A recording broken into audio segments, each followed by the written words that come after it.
Hello students, आज हम इस वीडियो में जानेंगे फिजिकल पैरामीटर्स या फिजिकल टेस्ट जो हम करते हैं फिजिकल प्रॉपर्टीज पता करने के लिए सीमेंट की, उसका पहला टेस्ट जो कि होता है fineness test of cement. Cement कितनी फाइन है ये पता करने के लिए टेस्ट किया जाता है। अब क्या होता है इस केस में, ये टेस्ट हमें एक आइडिया देता है कि उसका सीमेंट के मीन पार्टिकल साइज कितना है, ग्रेन साइज कितना है। यहाँ पर हमें ये ध्यान देने की आवश्यकता है कि जो फाइननेस ऑफ सीमेंट है इसका एक बहुत इंपॉर्टेंट रोल है। जितना फाइन हमारा सीमेंट का पार्टिकल होगा उतना ही सरफेस एरिया उसका बढ़ जाएगा, और जैसे ही सरफेस एरिया बढ़ जाएगा उतनी ज्यादा सरफेस मिलेगी वाटर को रिएक्ट करने के लिए और स्ट्रेंथ गेन करने के लिए। और यहीं पर rate of gain of strength तो बढ़ेगा ही बढ़ेगा, साथ में rate of evolution of heat भी बढ़ जाएगा यहाँ, क्योंकि रेट ऑफ हाइड्रेशन बढ़ चुका है। तो इसलिए जितनी फाइन सीमेंट होगी उतना ग्रेटर सरफेस एरिया, उतना एरिया फॉर हाइड्रेशन, इतना फास्टर डेवलपमेंट ऑफ स्ट्रेंथ। ये सिंपल सा एक रिलेशन फाइननेस के साथ चलता है। लेकिन यहाँ पर हमें ये भी ध्यान रखना है कि अगर हम बहुत ही ज्यादा फाइन ग्रेन साइजेस करते हैं, सारे पार्टिकल्स अगर बहुत फाइन ग्रेन रहेंगे तो वहां पर समटाइम्स इवन जितना एयर में जितना मिनिमल जो प्रेजेंट है ना मॉइस्चर, वो भी एयर सेट करने के लिए सफिशिएंट है और उस सीमेंट का अर्ली डिटोरिएशन कर देगा।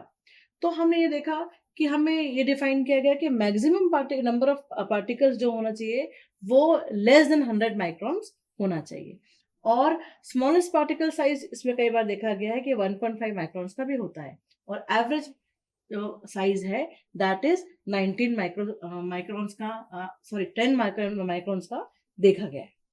अब ये देखा है कि साइज के साथ कैसा बिहेवियर रहता है स्टोन का, अगर सीमेंट का अगर हम इस पर फोकस करें तो ये देखा गया है कि जब पार्टिकल साइज जो होता है वो 3 माइक्रोन से छोटा होता है तो इसमें वन डे स्ट्रेंथ जो है प्रिडोमिनेट करता है। वो पार्टिकल जो 3 माइक्रोन से छोटा है वो वन डे स्ट्रेंथ गेन में बहुत ही एक्टिव होता है और वो उसमें हेल्प करता है अर्ली स्ट्रेंथ में।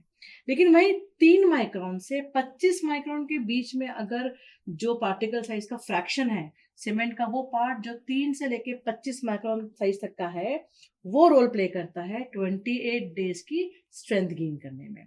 ऐसे ही आप देखेंगे कि एक बार एक साइंटिस्ट थे वैगनर, उन्होंने एक प्रैक्टिकल किया, एक्सपेरिमेंट्स किए और टेस्ट किया और देखा कि अगर फाइननेस बढ़ाते जाते हैं तो उसकी कॉम्प्रेसिव स्ट्रेंथ में सीमेंट की क्या फर्क पड़ता है। तो उसमें ये देखा गया कि 150 अगर हमने रखा फाइननेस रखा है, कई बार फाइननेस को हम एक्सप्रेस करते हैं मीटर स्क्वायर पर केजी के यूनिट्स में, स्पेसिफिक सरफेस एरिया हम उसका मेंशन करते हैं। तो अगर 150 से लेकर हमने 300 तक वेरी किया तो उसमें देखा गया कि 7 डेज का स्ट्रेंथ और 28 डेज के स्ट्रेंथ में रिमार्केबली चेंज आ गया, वो बहुत बढ़ गया। लेकिन जो 90 डेज था उसमें उतना चेंज नहीं आया जितना इन दोनों में आया, बट यस जैसे जैसे फाइननेस बढ़ी वैसे वैसे कॉम्प्रेसिव स्ट्रेंथ की वैल्यूज बढ़ती चली गई, जो अपने को इस फिगर में भी क्लियरली विजिबल है। तो अब ये समझ में आया हमको कि जो फाइननेस ऑफ सीमेंट है वो ऑब्वियसली क्योंकि फास्ट रेट ऑफ हाइड्रेशन हो रहा है, तो ये सीमेंट जो है या सीमेंट से बना हुआ मटेरियल या कंपाउंड जो है वो जल्दी से ड्राई आउट होगा, और जब ड्राई आउट होगा तो वो ड्राइंग कंक्रीट के श्रिंकेज से भी रिलेटेड होगा। तो इसलिए हम चाहते हैं कि जब कमर्शियल सीमेंट है, जब हम यूज कर रहे हो किसी स्पेसिफिक नॉर्मल कमर्शियल वैल्यू के लिए यूज कर रहे हैं, कमर्शियल पर्पस के लिए यूज कर रहे हैं, तो वहां पे ये रिकमेंड किया जाता है कि 25 से 30% ऑफ जो फ्रैक्शन है पार्टिकल्स हैं वो 7 माइक्रोन से लेस साइज के होना चाहिए, ताकि ड्राइंग श्रिंकेज को हम कंट्रोल कर सकें।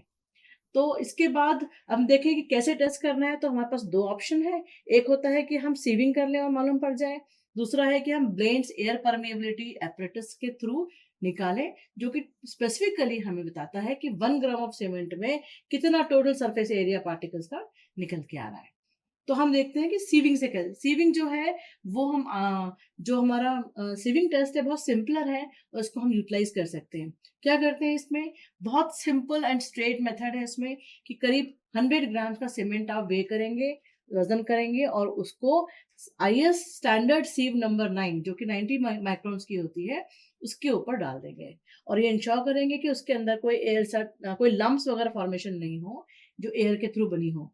फिर उसको आप सीविंग करेंगे। तो कंटिन्यूअसली सीव करेंगे 15 मिनट के लिए, और सीविंग के समय ये ध्यान रखेंगे कि कुछ सर्कुलर मूवमेंट्स हो और कुछ आपके वर्टिकल मूवमेंट्स हो। ऐसा करने के बाद आप उसको जो भी प्रोसेस 15 मिनट तक करते रहेंगे। और अगर आप चाहें तो ये जो सीविंग का प्रोसेस है, इसके लिए आपको मैकेनिकल डिवाइस भी यूज़ कर सकते हैं। जब सीविंग हो जाएगी, उसके बाद हम जो भी सीव के ऊपर रेसिड्यू बचा हुआ है, उसको हम वे करेंगे, और उसका जो वेट है, वो ओरिजिनल वेट के 10% से ज़्यादा नहीं होना चाहिए। तो जैसे आपने 100 ग्राम का सीमेंट लिया, तो जो रेसिड्यू बचा वो 10 ग्राम से कम आना चाहिए।